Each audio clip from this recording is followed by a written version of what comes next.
कक्षा 9 में वार्षिक परीक्षा 2025-26 विषय विज्ञान यानी साइंस 16 मार्च का असली वाला पेपर लेकर आ चुके हैं, वो भी पूरे पूरा सॉल्यूशन के साथ।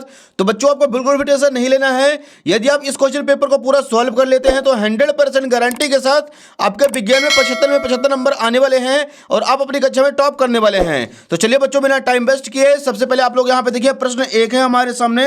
सही विकल्प का चयन कर लिखिए। इसका पहला नंबर देखिए, 100 डिग्री सेल्सियस पर जल की भौतिक अवस्था है। इसका आंसर हो जाएगा ऑप्शन नंबर बा द्रव। सेकंड क्वेश्चन है, आयोडीन टिंचर कीटाणुरोधी गुण रखता है। यह विलयन निम्नलिखित में से किसको घोलने पर बनता है? इसका आंसर करना है ऑप्शन नंबर सा, जल में आयोडीन। तीसरा प्रश्न है, सल्फर परमाणु का परमाणु द्रव्यमान होता है। इसका आंसर हो जाएगा बच्चों ऑप्शन नंबर सा 32।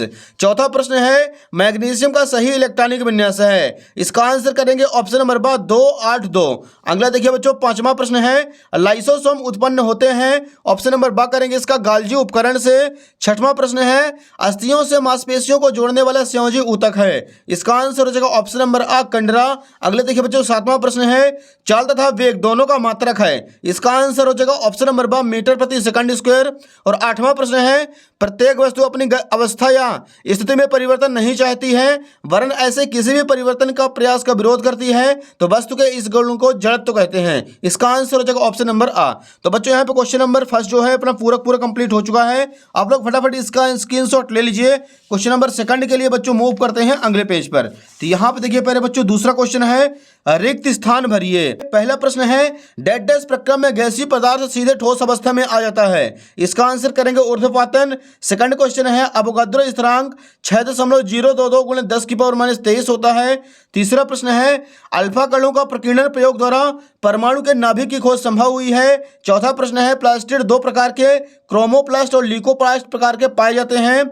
अगला देखिए पांचवा है, आहार नली में चिकनी मांसपेशियां पाई जाती हैं। छठवां देखिए, विस्थापन प्रारंभिक बिंदु और अंतिम बिंदु के बीच की दूरी को कहते हैं। और सातवां प्रश्न का लेना है, कार्य करने की क्षमता को ऊर्जा कहते हैं। तो बच्चों प्रश्न दूसरा भी अपना कंप्लीट हो चुका है, जो कि रिक्त स्थानों की पूर्ति कीजिए था। इसका भी आप लोग फटाफट स्क्रीनशॉट ले लीजिए। अगला देखिए डियर, प्रश्न 3 है, सही जोड़ी मिलाइए। एक साइड है स्तंभ आ, दूसरी साइड है स्तंभ बा। पहला नंबर देखिए बच्चों, शुष्क बर्फ है, तो इसका आंसर हमें करना है ठोस CO2। दूसरा है ब्रोमीन, तो इसका आंसर करना बच्चों आपको अधातु है ब्रोमीन। तीसरा है अमोनियम NH4+ आयन। चौथा बच्चों जेम्स चैडविक, तो इसका आंसर हो जाएगा न्यूट्रॉन की खोज की थी। अगला देखिए पांचवा पास्कल, तो दाब का मात्रक है। छठवां है 1 किलोवाट, तो इसका आंसर हो जाएगा 1000 जूल प्रति सेकंड। अगला देखिए सतवां है श्रव्यता परास 20 हर्ट्ज से 20,000 हर्ट्ज के मध्य होती है। अगला है गाजर घास, तो इसका आंसर बच्चों करेंगे पार्थेनियम। तो बच्चों प्रश्न तीसरा भी अपना कंप्लीट हो चुका है, जो कि सही जोड़ी था। इसका भी आप लोग फटाक से स्क्रीनशॉट ले लीजिए और सभी प्रश्नों को आप लोगों को बारी बारी से याद करते चलना है। नेक्स्ट देखिए बच्चों, प्रश्न चौथा है, एक वाक्य में उत्तर लिखिए। पहला क्वेश्चन, 100 डिग्री सेल्सियस तापमान को केल्विन इकाई में परिवर्तित करके लिखिए। इसका आंसर हो जाएगा 273 + 100 = 373 केल्विन। सेकंड क्वेश्चन, मिश्र धातु पीतल के घटकों के नाम लिखिए। इसका आंसर होगा तांबा और जस्ता।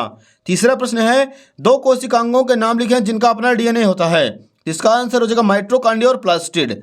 नेक्स्ट देखिए चौथा है, नारियल के रेशेयुक्त छिलके किस ऊतक के बने होते हैं? तो इसका आंसर का नाम है स्क्लेरेनाइका ऊतक के बने होते हैं।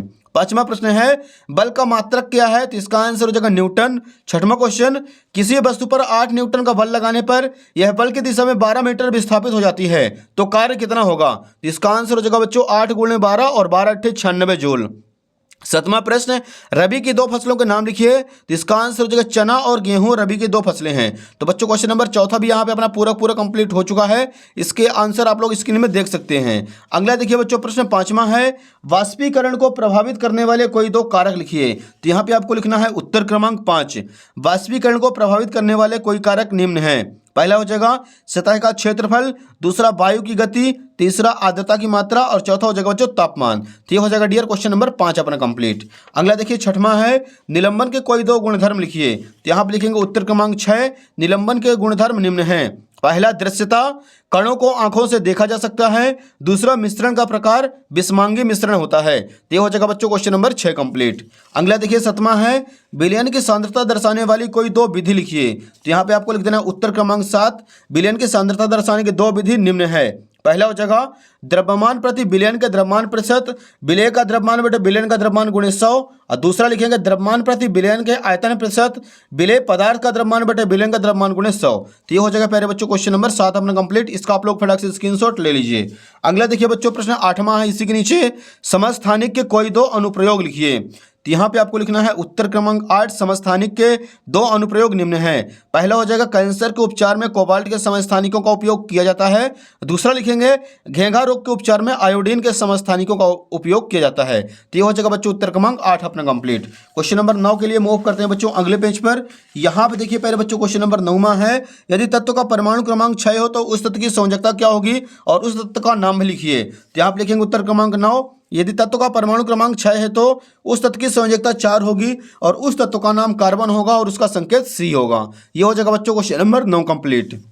नेक्स्ट देखिए 10वां है, न्यूरॉन का नामांकित चित्र बनाइए। तो ये आप लोगों से वैसे ही बनता होगा। प्रश्न 11 देखिए, एरिओलर संयोजी ऊतक के कोई दो कार्य लिखिए। तो यहाँ पे लिखेंगे उत्तर क्रमांक 11, एरिओलर संयोजी ऊतक के दो कार्य निम्न हैं। पहला हो जाएगा अंगों के अंदर के स्थान का भराव करने में, और दूसरा पॉइंट भोजन एवं अन्य कार्बनिक पदार्थों का संचय करने में। तो ये हो जाएगा बच्चों क्वेश्चन नंबर 11 भी अपना पूरा का पूरा कंप्लीट। अगला देखिए प्रश्न 12 है, दूरी और विस्थापन में अंतर लिखिए कोई दो। तो यहाँ पे आपको हेडिंग डालना है सबसे पहले उत्तर क्रमांक 12, एक साइड दूरी दूसरे साइड विस्थापन। पहला पॉइंट लिखेंगे दूरी एक अदिश राशि है, विस्थापन एक सदिश राशि है। दूरी वस्तु द्वारा तय किए गए पथ की लंबाई पर निर्भर करती है, विस्थापन वस्तु द्वारा तय किए गए पथ की लंबाई पर निर्भर नहीं करता। तो ये हो जाएगा बच्चों उत्तर क्रमांक 12 भी अपना कंप्लीट। इसका भी आप लोग स्क्रीनशॉट ले लीजिए। अगला देखिए प्रश्न 13 है, न्यूटन का गति संबंधी द्वितीय नियम लिखिए। तो यहाँ पे लिखेंगे उत्तर क्रमांक 13, न्यूटन का गति संबंधी द्वितीय नियम, किसी वस्तु के संवेग में परिवर्तन की दर उस पर आरोपित बल के अनुक्रमानुपाती होती है और यह परिवर्तन आरोपित बल की ही दिशा में लगता है। ये हो जाएगा बच्चों उत्तर क्रमांक 13 अपना पूरा का पूरा कंप्लीट। नेक्स्ट देखिए बच्चों 14 नंबर है, निम्नलिखित में से किसका जड़त्व अधिक है। पहला पॉइंट दिया गया है एक रबर की गेंद अथवा उसी आकार का पत्थर, दूसरा एक साइकिल अथवा रेलगाड़ी, तीसरा दिया गया है 5 रुपए का सिक्का अथवा 1 रुपए के सिक्के का, और चौथा है 1 किलोग्राम लोहे का टुकड़ा या 1 किलोग्राम लकड़ी का टुकड़ा। तो यहाँ पे लिखेंगे बच्चों उत्तर क्रमांक 14, पहला है पत्थर, दूसरा रेलगाड़ी, तीसरा है 5 रुपए के सिक्के का, और चौथा लिख देना बराबर होगा। तो ये हो जाएगा बच्चों उत्तर क्रमांक 14 यहाँ पे अपना पूरा पूरा कंप्लीट। इसका भी आप लोग स्क्रीनशॉट ले लीजिए। अगला देखिए बच्चों नेक्स्ट पेज पर दिया गया है प्रश्न 15, आर्किमिडीज के सिद्धांत के कोई दो अनुप्रयोग लिखिए। तो यहाँ पे लिखेंगे उत्तर क्रमांक 15, आर्किमिडीज के सिद्धांत के अनुप्रयोग निम्न हैं। पहला जलयानों एवं पनडुब्बियों की डिजाइन बनाने में काम आता है। दूसरा दुग्धमापी जो दूध के किसी नमूने की शुद्धता की जांच करने के लिए प्रयोग किया जाता है। तो ये हो जाएगा बच्चों उत्तर क्रमांक 15 भी अपना कंप्लीट। नेक्स्ट देखिए प्रश्न 16 है, क्या कारण है कि लोहे की एक छोटी सी कील पानी में डूब जाती है जबकि लोहे का ही बना जहाज पानी में नहीं डूबता है। तो आप लिखेंगे उत्तर क्रमांक 16, लोहे की कील का घनत्व पानी से बहुत ज़्यादा होता है इसलिए यह आसानी से डूब जाती है। जहाज द्वारा हटाए गए पानी का वजन उसके वजन के बराबर होता है इसलिए यह उस पर तैरती रहती है। ये हो जाएगा क्वेश्चन नंबर 16 कंप्लीट। अगला देखिए प्यारे बच्चों प्रश्न 17 है, पादप कोशिका व जंतु कोशिका में कोई 3 अंतर लिखिए। तो यहाँ पे लिखना है उत्तर क्रमांक 17, पादप कोशिका दूसरे साइड जंतु कोशिका।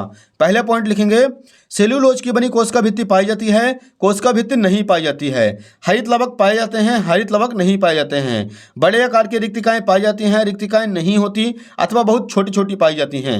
ये हो जाएगा बच्चों क्वेश्चन नंबर 17 अपना कंप्लीट। अगला देखिए बच्चों प्रश्न 18 है, यदि कार का द्रव्यमान 1500 किलोग्राम है तो उसके वेग को 30 किलोमीटर प्रति घंटे से 60 किलोमीटर प्रति घंटे तक बढ़ाने में कितना कार्य करना पड़ेगा। तो यहाँ पे लिखेंगे बच्चों उत्तर क्रमांक 18। सबसे पहले लिखेंगे दिया है m बराबर, फिर v बराबर और u बराबर। यहाँ पे किया गया कार्य w का फॉर्मूला लगा देंगे तो लास्ट में आंसर निकल के आएगा 15 63 75 जूल। ये हो जाएगा बच्चों उत्तर क्रमांक 18 अपना पूरा पूरा कंप्लीट। इसका भी आप लोग फटाक से स्क्रीनशॉट ले लीजिए।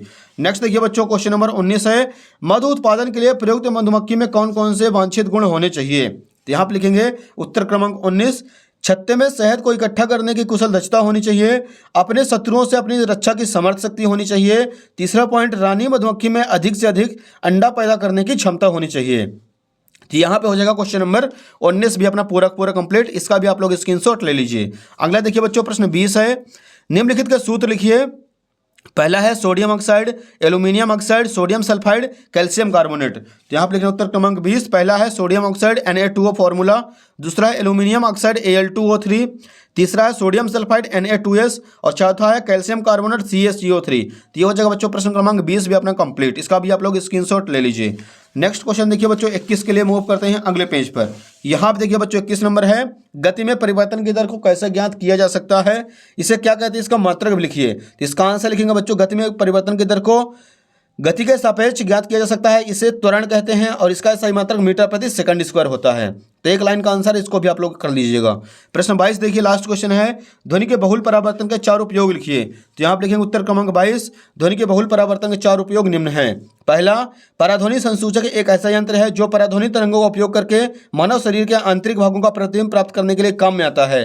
दूसरा, कई वाद्य यंत्रों में इसका उपयोग किया जाता है। तीसरा पॉइंट, मेगाफोन, स्टेथोस्कोप आदि में इसका उपयोग किया जाता है। और चौथा लिखेंगे, ध्वनि को बढ़ाने और ध्वनि को एक विशेष दिशा में केंद्रित करने के लिए इसका उपयोग किया जाता है। तो ये हो जाएगा बच्चों अपना क्वेश्चन नंबर 22 भी कंप्लीट। तो बच्चों यहाँ पे अपना पूरे का पूरा असली क्वेश्चन पेपर कंप्लीट हो चुका है। उम्मीद है कि आपको वीडियो पसंद आई होगी। फटाफट वीडियो को लाइक कर दीजिए, चैनल को सब्सक्राइब कर लीजिए और वीडियो को ज़्यादा ज़्यादा बच्चों भी शेयर कर दीजिए, क्योंकि बच्चों इसका सोल्यूशन बनाने में बहुत ही ज़्यादा टाइम लगता है और बहुत ही मेहनत लगती है। तो आपसे हाथ जोड़कर रिक्वेस्ट है कि आप वीडियो को ज़्यादा से ज़्यादा शेयर कर दीजिए। धन्यवाद।